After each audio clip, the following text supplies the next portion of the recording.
Hello, so ito, meron tayo ditong Tmax. Sa side fairing ng Tmax, papakita ko lang sa inyo. Ayan, paano natin siya gagawin. Ayan, mabilisan lang po ito.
Okay, so ito na.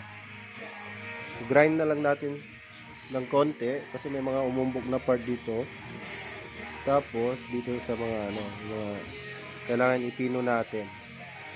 Tapos mamaya mamasilyahan natin para mahabol natin yung imperfection. And then syempre, pa-fiber natin sa likod, i-reinforce natin para hindi siya mag-crack ulit. Okay, so tingnan natin mamaya kung ano yung outcome.